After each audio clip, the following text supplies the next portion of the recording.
નમસ્કાર દર્શક મિત્રો, હું છું આપનો દોસ્ત નરેન્દ્રદાન ગઢવી અને મને આજે જણાવતા ખૂબ જ આનંદ થાય છે કે ધોળકાની અંદર ખૂબ સરસ નવરાત્રિની પ્રેક્ટિસ થઈ રહી છે.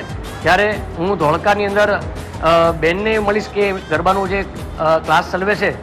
તો બેન, તમારું નામ શું છે? ત્રિવેદી નિરાલી.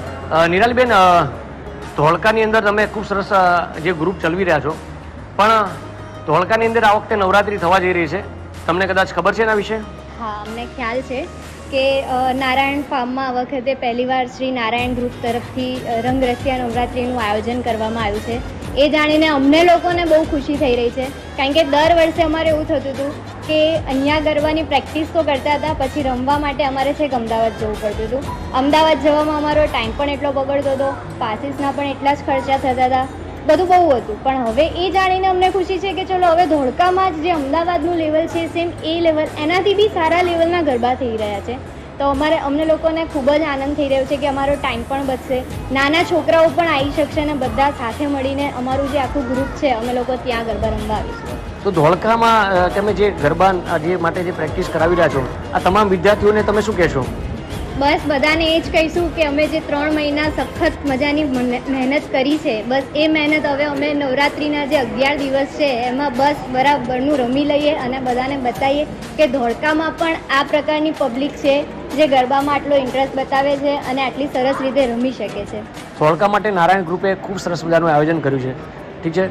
તો એ આવી અવસર ફરીવાથી ક્યાંય મળે આપણને? ના, અમને પર્સનલી અમને લોકોને એવું થયું કે અચ્છા, ધોળકામાં પણ આ લેવલનું કોઈએ આયોજન કર્યું છે. અમને પહેલાં તો આશ્ચર્ય થઈ ગયો, કારણ કે અમે છેલ્લા 3 વર્ષથી ગરબા ક્લાસ કરીએ છીએ, પણ ધોળકામાં આજ સુધી આ લેવલનું જે આયોજન છે એ કોઈ ગ્રુપ કે કોઈ દ્વારા થયું નથી. લગભગ કેટલા વર્ષથી આપ અહીંયા કરો છો? હું છેલ્લા 25 વર્ષથી ધોળકામાં રહું છું. 25 વર્ષની અંદર આવું કોઈ આયોજન થયું જ નથી? ના, 25 વર્ષથી હું ધોળકામાં છું, પણ ક્યારેય નવરાત્રિનું આ પ્રકારનું આયોજન મેં નથી જોયું. તો નારાયણ ગ્રુપ વિશે તમે શું કહેવા માંગશો?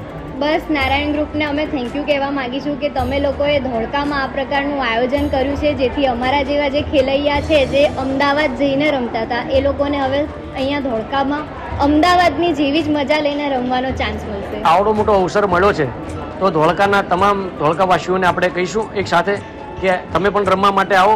ધોળજીપુરા કેલિયાવાસણા રોડ, તો તમે બધા જ પધારો, એ માટે તમે પણ મેસેજ આપી દો. ધોળકાની તમામ જનતાને જણાવીશું કે અમારું JMG ગ્રુપ તો આ વખતે આવવાનું જ છે નારાયણ ફાર્મમાં, પણ તમને પણ વિનંતી કરીશું કે તમે લોકો પણ આવો ને તમે લોકો પણ અમારી જોડે આવીને ખૂબ મજા કરો. શેરી ગરબા આપણે ત્યાં આગળ થાય છે, એટલે શેરી ગરબાની અંદર કેવું છે કે લિમિટમાં થોડાક હોય છે લોકો રમવાવાળા.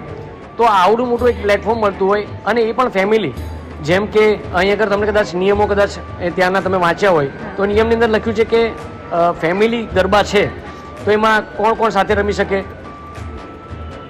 બેન છે, ભાઈને પણ લઈને આવી શકે છે, બેન છે એમના મેરેજ થઈ ગયા હોય તો ઘરવાળાને પણ લઈને આવી શકે. એમ ટૂંકમાં એક ફેમિલી નવરાત્રિ જે થઈ રહી છે, તો તમારું શું કહેવું છે? એ વસ્તુ બહુ સારી છે કે ખાલી ફેમિલીને કેવી રીતે લેડીઝ સાથે જ એન્ટ્રી છે. એના લીધે શું છે કે અમારી જેવી જે અમુક છોકરીઓ કે લેડીઝ હોય જે રાત્રે એકલા આવવા જવામાં કે એવું થતું હોય કે સેફ ફીલ ના કરતા હોય, તો આ વસ્તુના કારણે એ છોકરીઓને અંદરથી સેફ ફીલ થશે કે હા ચલો કંઈ વાંધો નહીં, અહીંયા એવું કોઈ પબ્લિક નહીં હોય, પ્લસ આજુબાજુમાં ફેમિલીવાળું જ પબ્લિક હશે. અને ધોળકાની અંદર મેં કીધું આ ઇવેન્ટ જે થઈ રહી છે એમાં પાસ આપણે બીજા કરતાં સસ્તા લાગે છે કે તમને બહુ મોંઘા લાગે છે? પાસ તો બહુ સસ્તા લાગી રહ્યા છે, કારણ કે પાસમાં તમે કીધું એ પ્રમાણે મતલબ નાસ્તો બી ઇન્ક્લુડ છે, પાણી પણ ઇન્ક્લુડ છે, એક ટાઈપનું ડ્રિંક પણ તમે આપવાના છો. અમદાવાદમાં તો તમે જાઓ એટલે બસ પાસ આપીને છૂટા 50-100 રૂપિયાની પાણીની બોટલ લો, નાસ્તો અલગથી. એટલે આ અમને તો એવું ફીલ થઈ રહ્યું છે કે આ ચલો મફતના ભાવે જ ગરબા રમવા મળવાના છે. Thank you. ખૂબ સરસ મજાની બેને વાત કરી છે એમ કે સતત નવરાત્રિમાં 11 દિવસ સુધી આપની પાસે કોઈ પણ પ્રકારના પૈસા વધારે લેવા માટે નથી. આ કાર્યક્રમ માત્ર ને માત્ર એક ધોળકા રમી શકે અને ધોળકા ખેલી શકે એની માટે થઈને જ આ નવરાત્રિનું આયોજન કર્યું છે. તો નારાયણ ગ્રુપનો ખૂબ ખૂબ આભાર વ્યક્ત કરીએ છીએ તમામ ધોળકાવાસી તરીકે. જય માતાજી, જય માતા.